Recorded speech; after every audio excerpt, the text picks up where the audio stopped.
ఆధునిక కాలంలో సులభమైన ఆన్లైన్ షాపింగ్ ఉన్నప్పటికీ ఆదివారం రోజు అంగడికి వెళ్లే ఆనవాయితీ ఇంకా కొనసాగుతోంది. ఒకప్పుడు గ్రామాలకు మాత్రమే ఈ వార సంతలు పరిమితమయ్యేవి. మరి ఇప్పుడు నగరాలకు, మహానగరాలకు సైతం విస్తరించాయి. ఆన్లైన్ షాపింగ్ ఉన్న చాలా మంది ఇప్పటికీ సెలవు రోజు వార సంతకు వెళుతున్నారు. మహిళలు గ్రూపుగా వెళ్లి తక్కువకు దొరికే వస్తువులు కొని తెచ్చుకుంటున్నారు. పురుషులు, యువతలోనూ క్రేజ్ తగ్గడం లేదు. తమకు అవసరమైన వస్తువుల కోసం అంగడికి వెళుతున్నారు. హైదరాబాద్ నగరంలో ప్రసిద్ధి పొందిన ఎర్రగడ్డ, కోటి, మొజంజాహి, చార్మినార్, అబిడ్స్, నాంపల్లి వంటి మార్కెట్లు వారానికి ఒక్కసారి వారసంతతో సందడిగా మారిపోతాయి.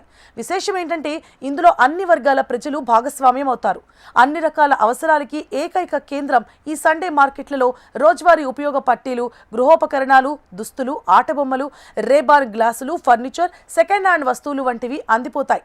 ఇక్కడ ఎవరైనా అవసరమైన వస్తువు స్వేచ్ఛగా వెతుక్కోవచ్చు.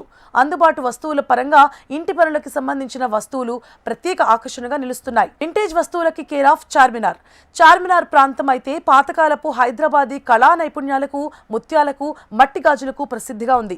అక్కడి వింటేజ్ చారిత్రాత్మక వస్తువులకు, విదేశీ వస్తువులకు ప్రత్యేక ఆకర్షణ ఉంటుంది.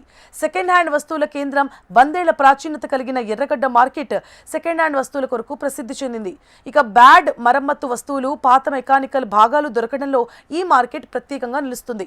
ఇక్కడ వ్యాపారాలు కూడా వేలగా ఉన్నాయి. ఇక అబిడ్స్ అయితే ఇదొక పుస్తక ప్రపంచం.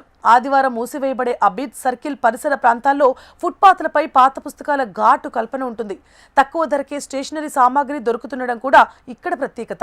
మరి నాంపల్లిలో అయితే వెండి బొమ్మలు, ఫర్నిచర్ మార్కెట్లు, స్ట్రీట్ షాపింగ్ వల్ల నాంపల్లి ప్రాంతం చుట్టూ బృహత్తర రద్దీ నడుస్తోంది.